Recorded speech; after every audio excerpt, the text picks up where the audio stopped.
dia, boa tarde, boa noite. Hoje é um domingo abençoado, dia do Senhor. E por que não dizer mais abençoado ainda, porque este evento aqui acontece na Praia da Pinheira. E eu tive a alegria de, nessa experiência de vida, agradecer a Deus pela vida de um casal muito abençoado e que eu sou muito grato a vocês como presente de fato. Hoje de manhã, caminhando aí na beira da praia, eu vi uma frase, na verdade, né? Caminhar da vida. E a vida é um caminhar constante. E eu tenho a grata satisfação, a alegria de estar com vocês aqui hoje, porque foi 2011 e 2012, na Escola de Aprendiz Maria Santa Catarina, quando eu era capelão. Eu conheci o Lídio, suboficial Lídio, né? O homem mais famoso da escola e, pode dizer, não só o mais famoso, o mais amado da escola. Obrigado.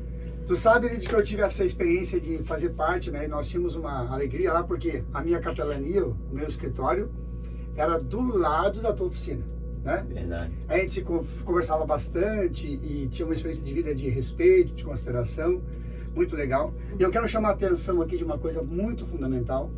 Eu era o capelão da escola e capelão católico, mas capelão de todos. Eu tenho uma outra profissão de fé que não é a católica. E isto nunca foi empecilho para dizer a espiritualidade, ela é de Deus. Ela não é da minha religião e da tua religião. Isso nunca foi motivo de qualquer distrato ou coisa parecida. Pelo contrário, isso nos uniu ao longo da vida, nos uniu mais ainda.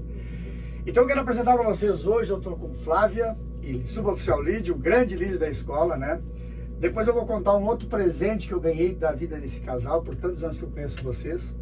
Mas hoje aqui, então, eu quero te convidar para participar desse momento, porque o objetivo deste Na Estrada Cast, Espiritualidade com Propósito, não é trazer pessoas famosas, importantes, que também são convidadas, é claro, mas são pessoas comuns, mas que têm algo extraordinário. E para mim o extraordinário de vocês é a família. E Deus na família de vocês, esse é o extraordinário. Ou seja, é o império que vocês construíram, não financeiro, mas de qualidade de vida. Então, por esta riqueza que vocês têm, que me emociona, né? Porque falar sobre isso e de eu fazer parte da vida de vocês me emociona. Lídio, por favor, te apresenta quem tu é. E que bom que tu tá aqui. E depois eu convido a Flávia, por favor. Primeiramente, eu sou teu amigo. Meu nome é Aldo Lídio. E venho de uma família humilde, mas cheia de amor e a presença de Cristo em nossa vida. Amém. Fui criado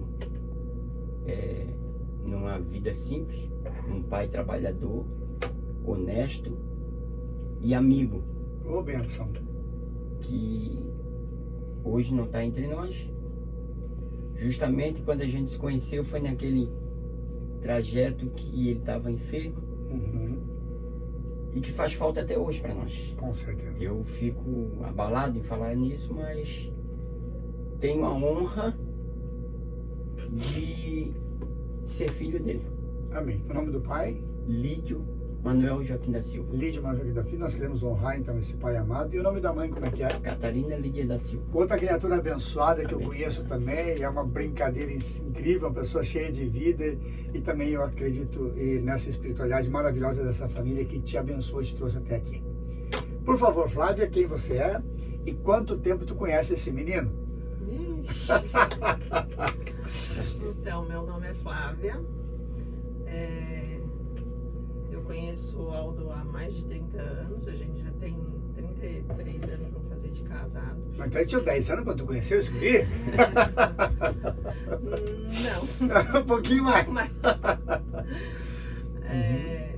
e a nossa trajetória vem crescendo com a nossa família, com filhos, nossos filhos abençoados, assim, que eu Amém. tenho muito orgulho Amém. em tê-los. Uhum. Né? Você agora já tem netos também, né? Isso. Tem um neto? Tem neto? Tem E neto. que eu costumo dizer para todos que Deus me abençoou com homens maravilhosos, porque já somos em 4 homens, né? Uma família? Aham. Meu esposo, meus 2 filhos E um neto? e um neto Uhum. homem.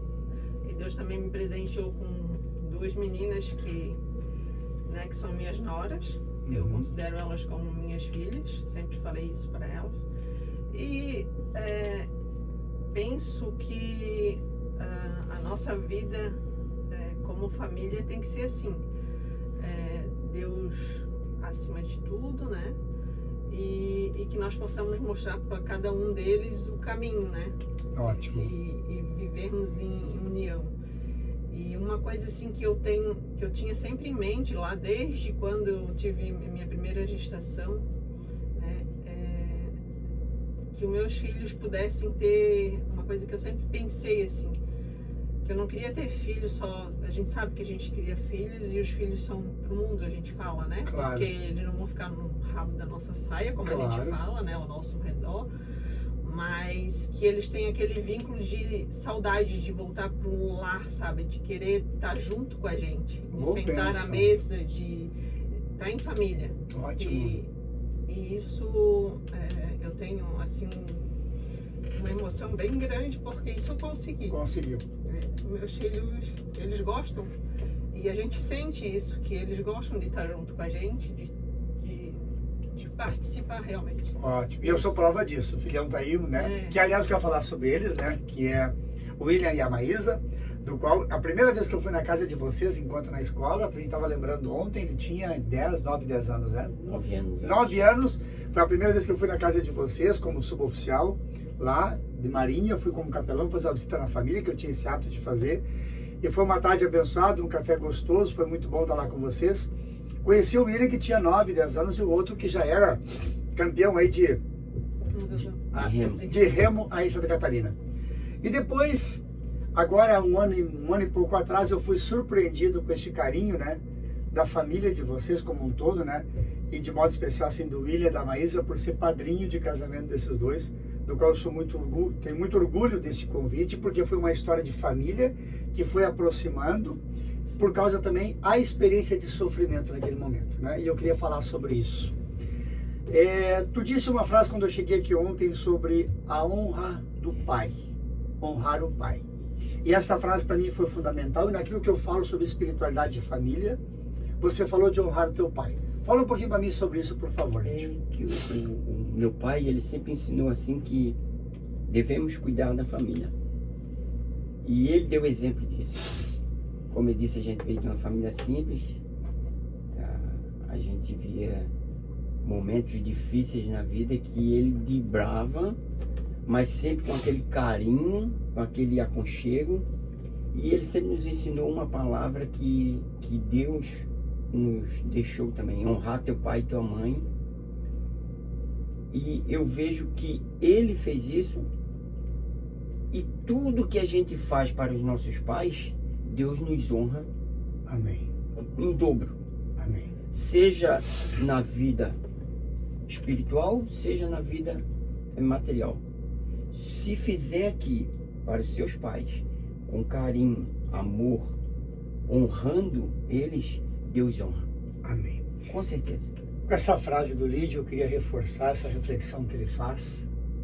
Deus honra o pai e a mãe, e aquele que honra o pai e a mãe.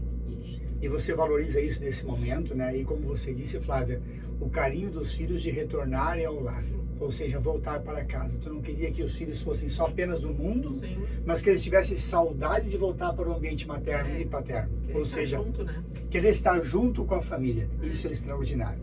Me fala um pouco sobre essa questão, Flávia, tem um fato que tu me contou ontem na nossa conversa, que nem sabiam desse convite para a entrevista.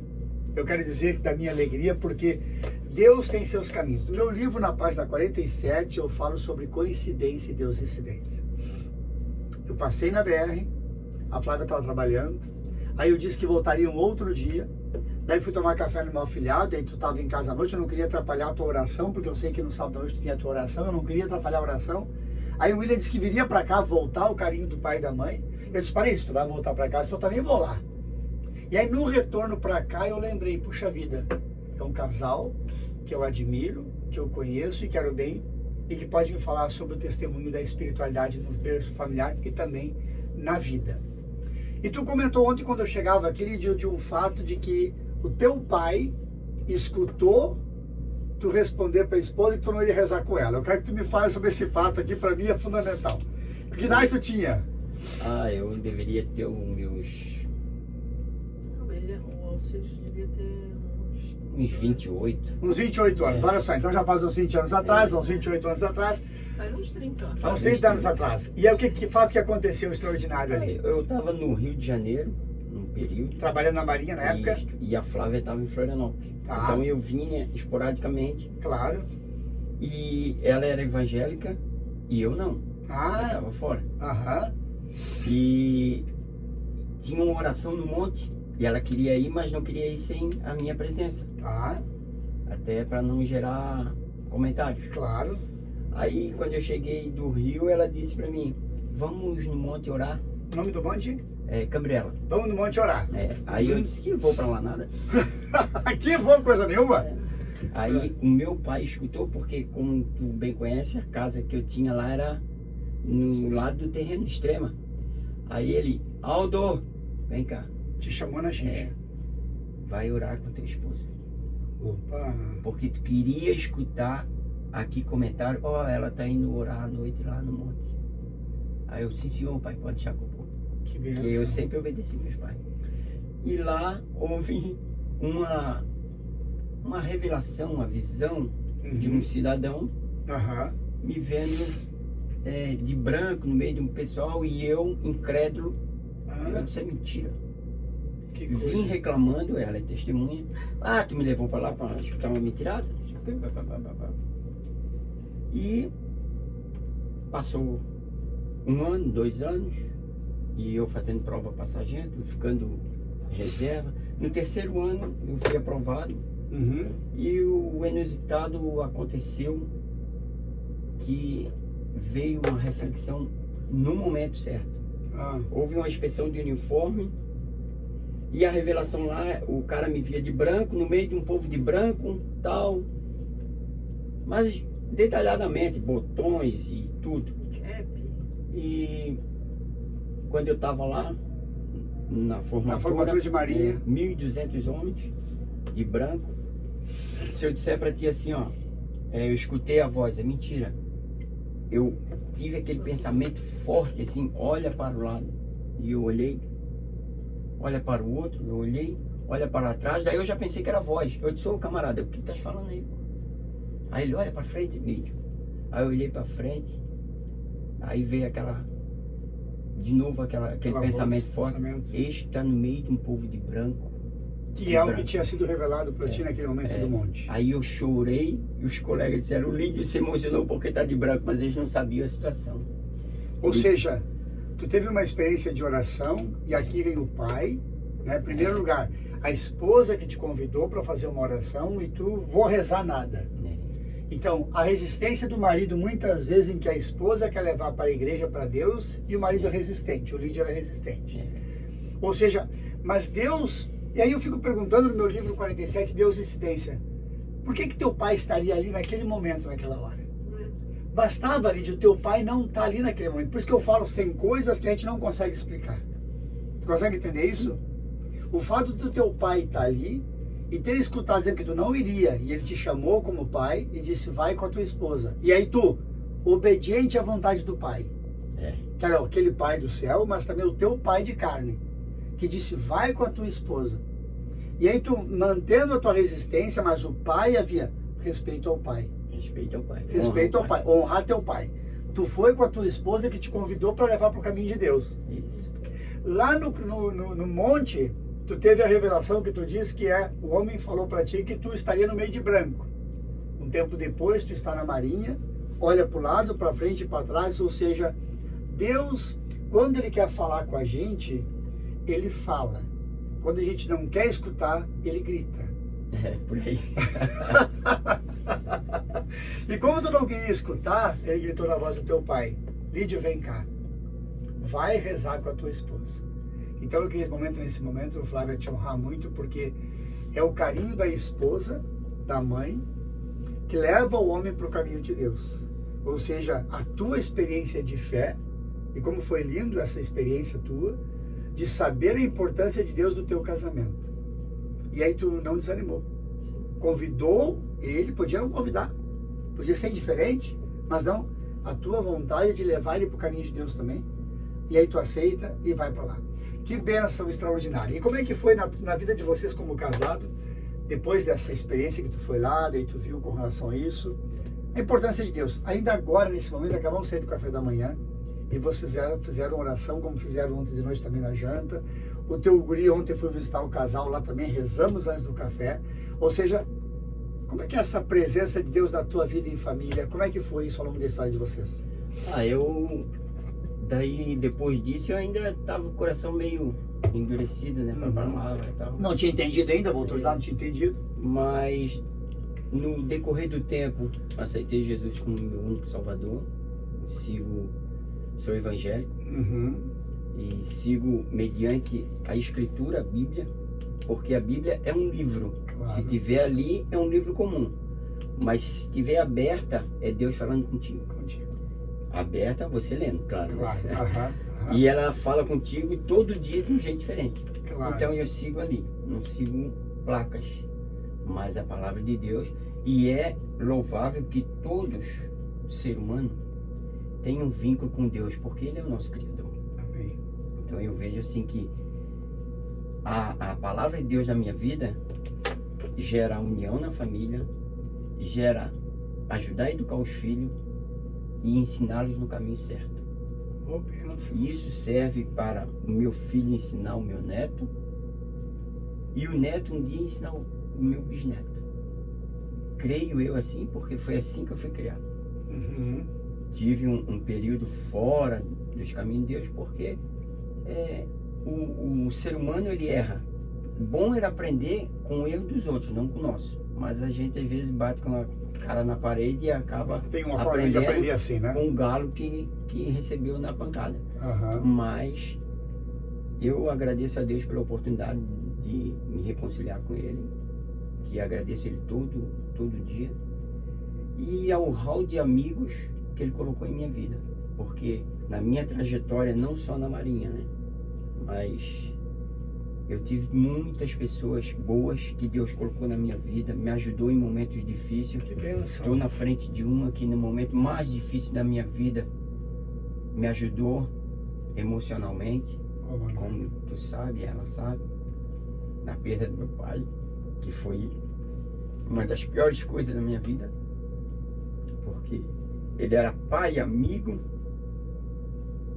esse respeito que eu tinha, essa honra que eu tenho para com ser filho dele, é devido a esse amor, a esse amigo, a esse companheiro, porque ele não era só um pai, ele conversava, ele era amigo. Eu digo para ela e digo para meu filho, se eu conseguir ser 50% que meu pai foi, eu estou satisfeito. Olha só. E assim, eu vejo que Deus é a base de tudo. Aí, Deus sendo a base, que é o alicerce, aí começa a construir as paredes devagarzinho. Claro. E no final tu tá um palácio de amor em casa. Com certeza. Eu queria voltar a essa cena do teu pai, também me emocionei porque também já perdi o pai, perdi a mãe. E a gente viveu essa experiência, né, Lídio, e eu, do qual eu posso te dizer assim que a nossa amizade, o nosso respeito pela tua família, ele veio também daquele momento extraordinário ali de dor e sofrimento, mas também de esperança. E eu recordo que era todo o quartel, né? A Marinha te abraçou naquela causa, né? Foi a doença do pai, né? Vamos falar um pouquinho sobre isso, como é que foi, quanto tempo foi de internação e cirurgia, essa realidade ali. E eu quero dizer daquele momento, assim, para mim extraordinário também, da presença que eu pude estar. De verdade, aquilo ali, eu acredito que Deus realmente tem coisas que Ele faz e que a gente não consegue explicar, né? E eu recordo aquele momento que para mim foi significativo, assim, porque marcou profundamente a minha vida de estar com vocês naquela hora. E como eu digo, por que daquele momento? E quando eu falo de tem coisas que eu não consigo explicar, mas Deus sabe por quê e o resultado que isso trouxe. Isso até queria falar um pouquinho sobre isso também, com a permissão da palavra. Nesse dia, né, que a gente estava ali já nos momentos finais do meu sogro, a gente sabia que ele não ia durar muitas horas. O médico já tinha nos passado, já tinha deixado ele com alívio, né, já sedado. Nesse dia que ele ia sedar ele, e o meu esposo queria ficar à noite com ele a só. E eu, na época, os meus 2 filhos, um tinha, se eu não me engano, tinha 8 anos e o outro tinha 17. 16, 17, acho que era 17. 7, eu não lembro bem a idade, mas eu nunca tinha deixado meus filhos só à noite. E aí eu falei pro meu esposo, eu não vou te deixar no hospital sozinho com teu pai hoje. Daí ele assim, não, tá tranquilo, de boa, eu já sei, o médico já me passou e hoje vai ser a despedida mesmo, aí não vai durar muitas horas. Eu falei, não posso te deixar sozinho. Daí eu falei, os meninos vão ficar em casa sozinhos, o mais velho já tem idade para ficar com o irmão. Daí ele assim, não vai deixar os meninos. Daí a minha cunhada ficou com eles, o meu cunhado, né? Eu sei que tudo foi se encaixando assim, e aí quando eu resolvi tudo com quem que eles iam ficar, eu fui pro hospital. E eu fui pro hospital achando que eu conseguiria ser um alicerce para ele naquele momento, sabe?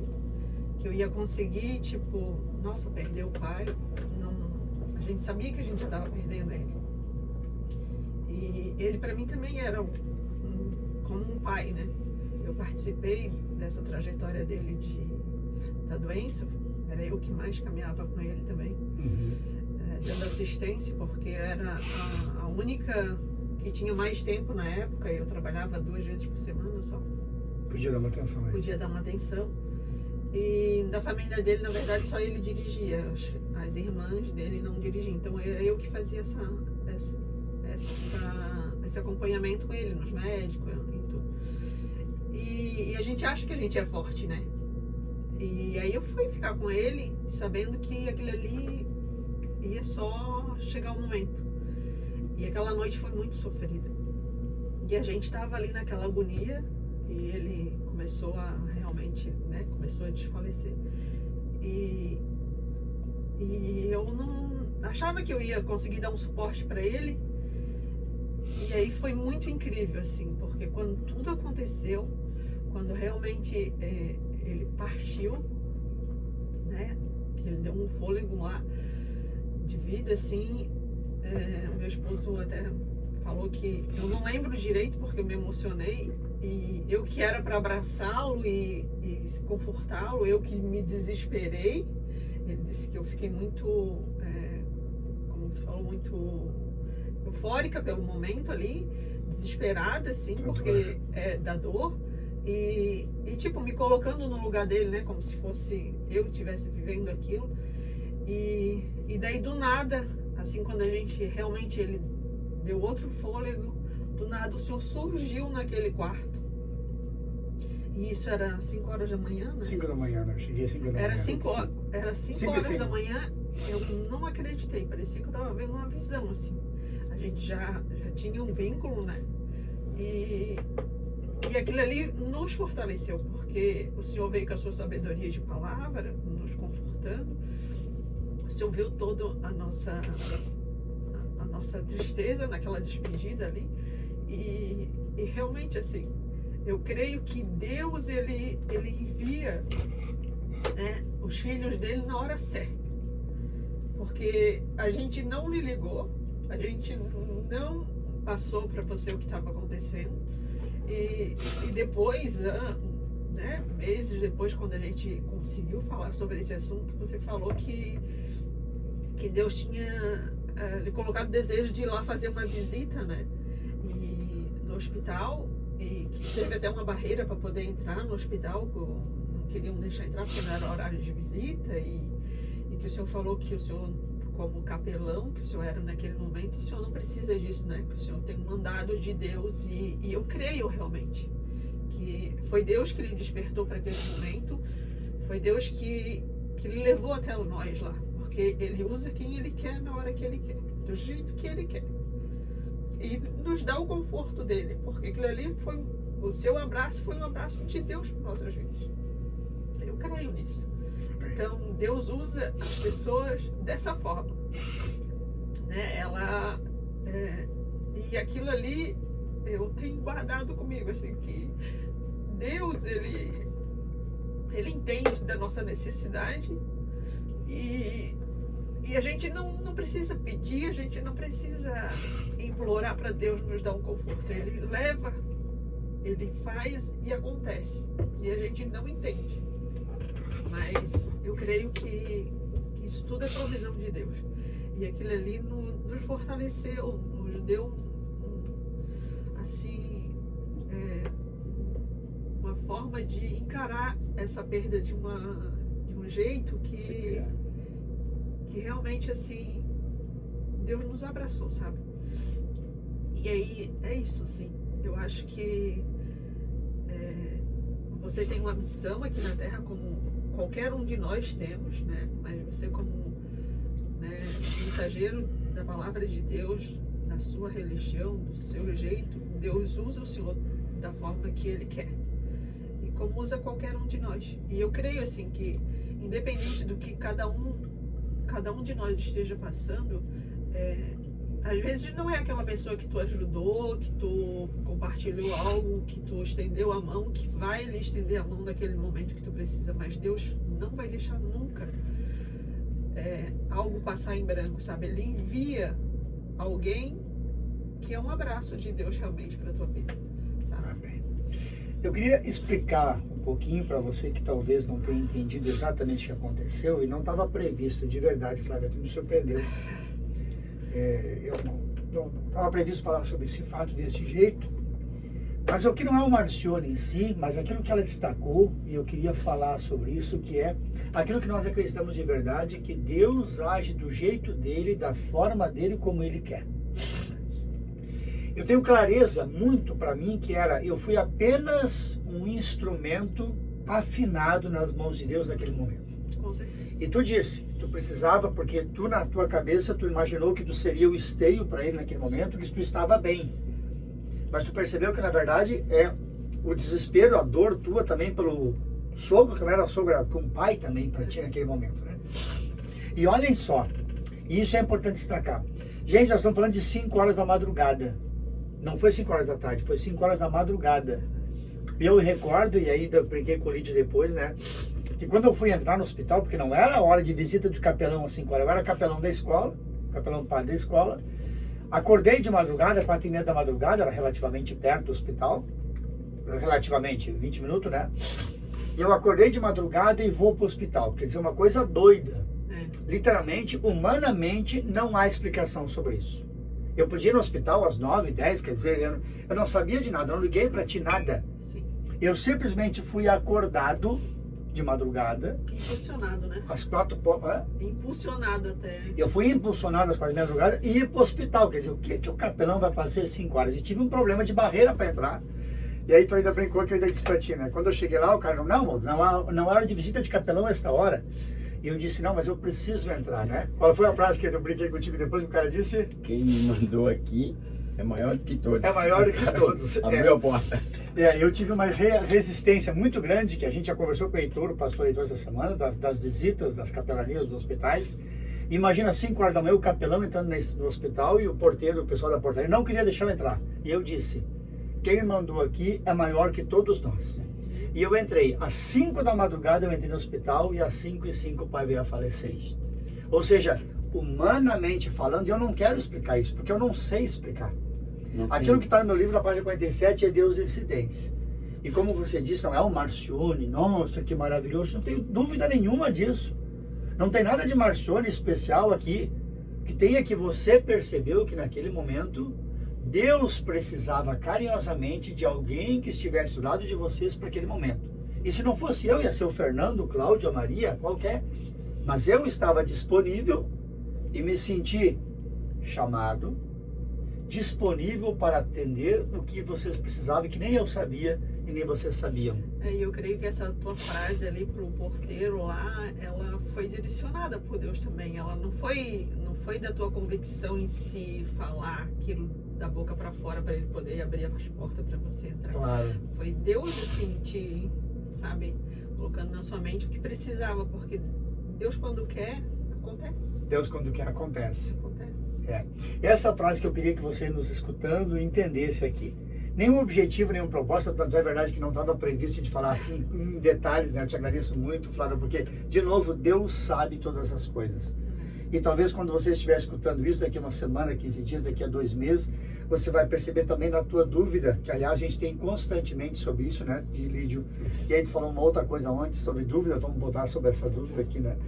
Eu queria te dizer assim, que nesse momento, bem claramente para a minha vida, para a vida da Flávia, para a vida do Lídio, foi justamente isso.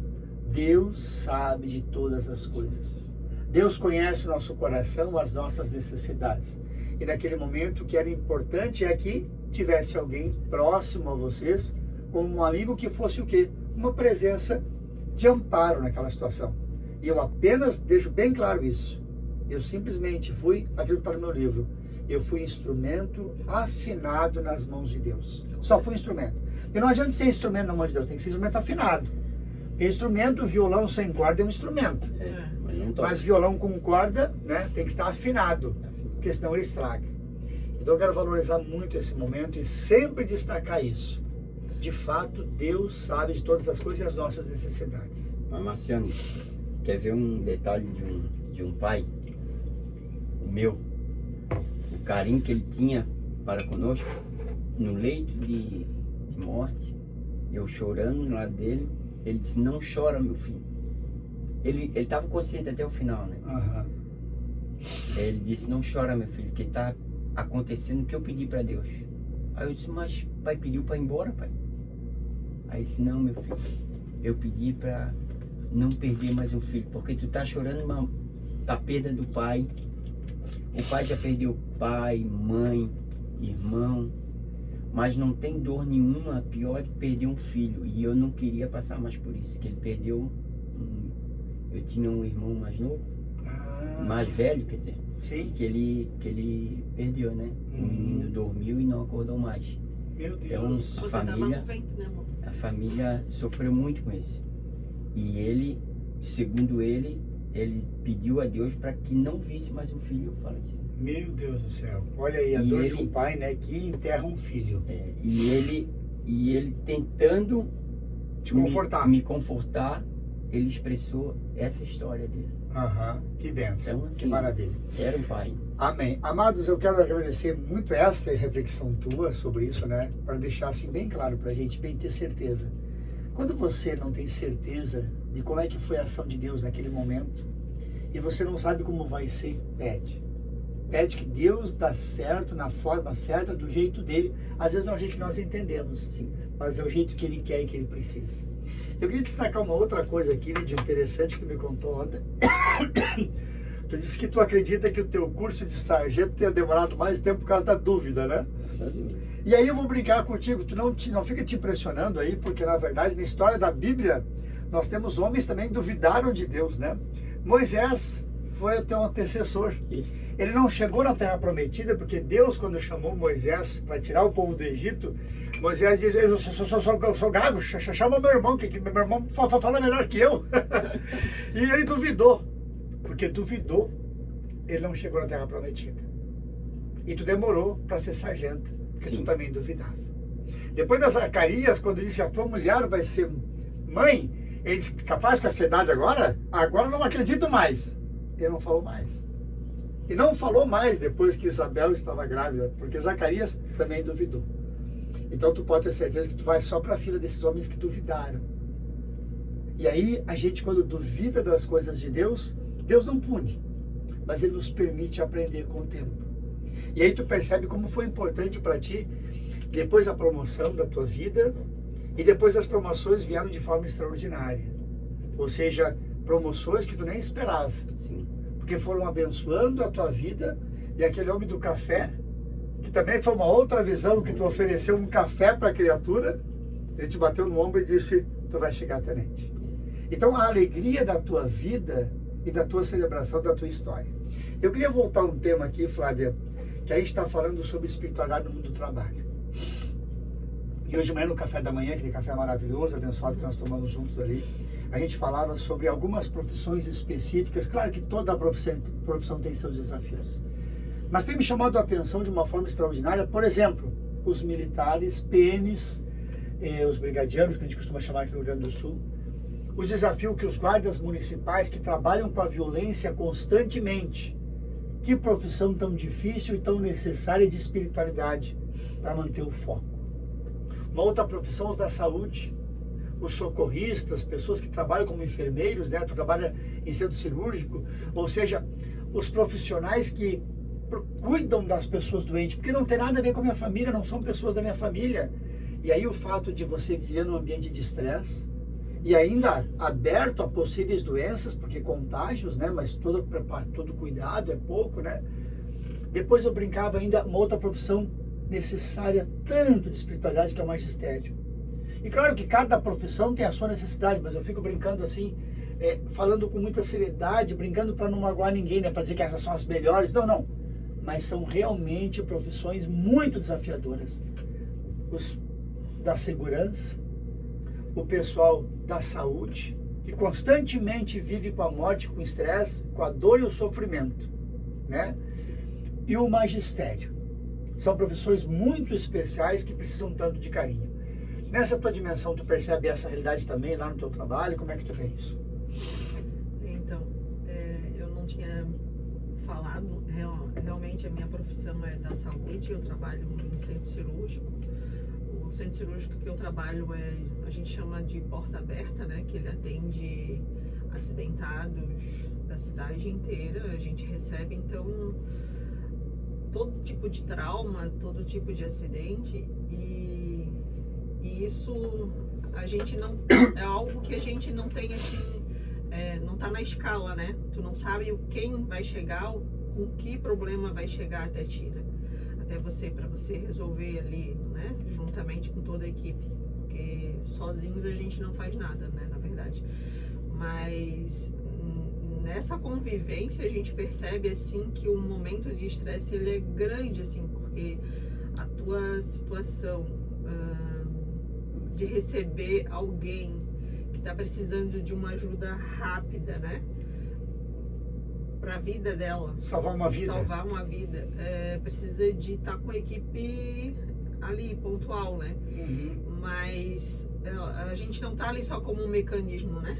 A gente está lidando com a vida e por trás daquela vida é o que eu sempre tenho em mente, sabe? Desde que eu comecei a estudar para entrar na área da saúde, eu lembro que um professor falou que quem trabalha na saúde, essa frase eu nunca esqueci, quem trabalha na saúde tem que pensar que aquele ser que está ali, tu não está ajudando ele só naquela cirurgia, naquela doença, naquele curativo, que seja algo simples. Aquele ser, ele é o amor de alguém, sabe? Ele é o pai de alguém, ele é o filho de alguém, tem alguém esperando por ele, alguém querendo saber notícia, alguém querendo ver ele melhor. Então tu tem que dar o teu melhor, né? E realmente isso aí faz a diferença, né? Porque a nossa profissão em si, ela é isso, né? Ela é querer trazer um bem-estar, né? Que a pessoa tá ali não porque escolheu tá ali naquele momento, claro, né? Mas porque ela necessita de um cuidado. E esse cuidado, né, vai trazer ela novamente para o seu lar, né? Para sua casa, para os seus amados, para os seus filhos. E é uma gratificação realmente quando a gente vê que a gente consegue, né, melhorar essa situação que eles chegam ali em situações, né, que às vezes a gente mesmo duvida que vai poder sair daquela situação. Claro. E que tu vê assim, nossa, como foi importante, né? A gente tá ali naquele momento, a gente ter essa profissão, né? Claro. Fazer parte disso. E querendo ou não, como você fala, a espiritualidade no trabalho é isso, né?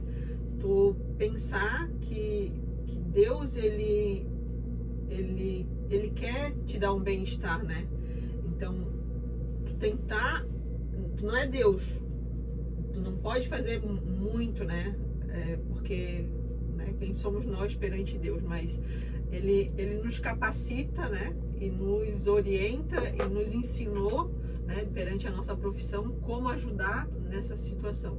E a gente está ali para isso, para trazer a vida de volta à família, né? Claro. E é muito gratificante. Esse amor de alguém. Porque cada um de nós é o amor de alguém, né? Alguém que está te esperando. Claro. Então, assim, tem N situações, assim, que o estresse que eu falo é que tem N situações, assim, que realmente às vezes em casa, tu chega assim, abalada, meu esposo às vezes nem entende, e também não tem por que tu ficar conversando e falando sobre aquele momento que também é sofrido pra ti. Mas eu já tive várias situações assim que, tipo, nossa, que situação.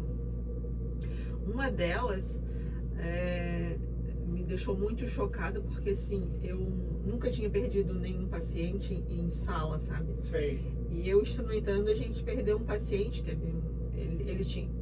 esse paciente tinha um tumor muito grave, cerebral, que estava já tomando conta do seu cérebro ali, e a cirurgia já era um risco, mas viver sem fazer a cirurgia era um risco maior. Claro.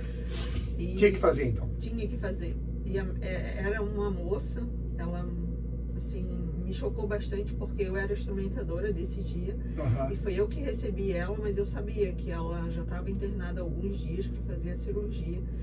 Ela estava aguardando vaga de UTI, porque ela precisava de vaga de UTI. Ela já tinha ficado, já estava acho que quase um mês em hospital, aguardando essa cirurgia, né, o momento certo, mas o tumor já estava agravando muito e ela já tinha perdido a visão já.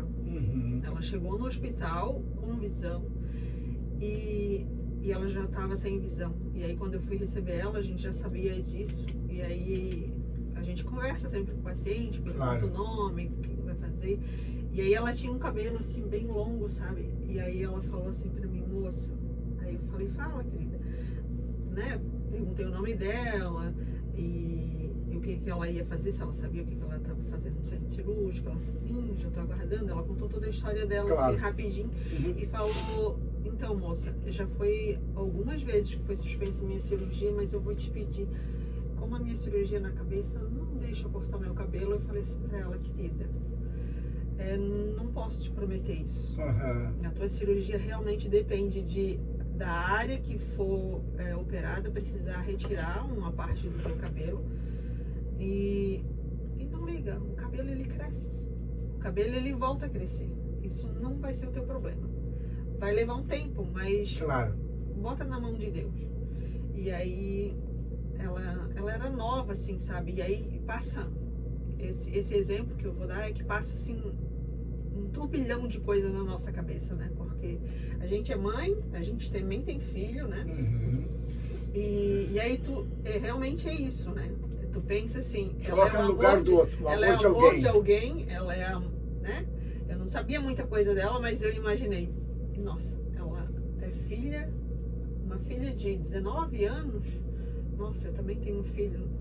Já pensou aí? A mãe nem sabe se tem esperança. Ou seja, e ela veio a falecer ali no ato cirúrgico por sangramento, realmente, porque a situação era muito grave, né? Era muito grave, mas aquilo me chocou muito, porque eu nunca tinha perdido nenhum paciente em campo, sabe? E assim, tu te sente assim, a impotência do ser humano diante da vida. É muito impotente, porque não foi simplesmente, começou a cirurgia e sangrou e não. Foram N situações, né, naquele momento, e que ela não resistiu, porque era realmente, né? E toda a equipe estava ali, toda a equipe estava dando o seu melhor, e mesmo assim a gente não consegue muitas das vezes, mas assim, o teu emocional ele fica abalado, porque passa na tua cabeça assim, nossa, ela é filha de alguém. O colocar-se no lugar do outro, né? O sofrimento do outro, quer dizer, pensar naquele amor de alguém, daquela pessoa que estava esperando, né, e que não teve retorno, né, e a nossa incapacidade. Essa semana eu estava falando com outro colega também nessa pesquisa do pós-doutorado que eu faço sobre administração e espiritualidade corporativa. Ele é socorrista e ele falava sobre isso também. Ou seja, você vai socorrer alguém e você vê as dores daquela realidade e não consegue não estar junto, não ser presença, né? E essa é a grande missão, por isso que eu falo como missão, né? Flávio, deixa eu te dizer uma coisa, e Lídio, eu quero dizer assim para vocês que essa experiência de contar a história da vida, de falar de uma realidade de sofrimento teu no trabalho, de pessoas que você está lá ajudando, porque é o amor de alguém, né, que você está cuidando, né? A tua experiência de tantos anos de marinha com a gente, a tua história. Depois construir aquilo que o pai e a mãe pediram com muito carinho, construir a história de vocês, levando Deus para dentro do trabalho, Deus dentro da tua vida, Deus hoje também dentro do trabalho de vocês. É a pergunta que eu faço assim, a nível de mensagem para pais. Qual é a mensagem que vocês dariam para pais hoje em dia, jovens, pais com desafios, pais da idade de vocês, de meia idade, nós estamos na metade da vida, pais assim da meia idade ou pais mais jovens? Qual é o resumo, assim, o carinho, a mensagem que vocês dariam para pais sobre a espiritualidade, seja no trabalho, seja na vida ou seja na família? Eu vou ser bem direto nisso aí. Dependendo da idade do pai, seja um idoso, seja um jovem, seja até hoje nós temos adolescente que é pai. Não tem outro caminho. Primeiramente, Deus, e pedir a direção dele para criar o filho. Criar dentro de uma base onde tenha o Espírito Santo de Deus, onde tenha a palavra de Deus, porque a palavra de Deus ela é certa, ela diz assim: ensine o caminho correto ao teu filho, e quando ele crescer, não se desviará. Mas aí eu digo assim, mas esse caminho é o quê? É o caminho da prosperidade? É o caminho de um bom serviço? Não. É o caminho da vida eterna. É a palavra de Deus no coração. Porque Deus enviou o Filho dele no mundo. Ah, mas ele enviou para mudar a lei, para mudar isso, mudar aquilo? Não. Se olhar a palavra de Deus, ele resume em duas coisas: amar Deus sobre todas as coisas e o próximo como a ti mesmo. Não, mas tem mais mandamentos? Então vamos lá. Amar o próximo como a ti mesmo anula todos os outros mandamentos. Porque eu não vou te roubar, eu não vou olhar para a tua geladeira e desejar a geladeira, isso para não falar a namorada de outro ou a esposa de outro. Perfeito.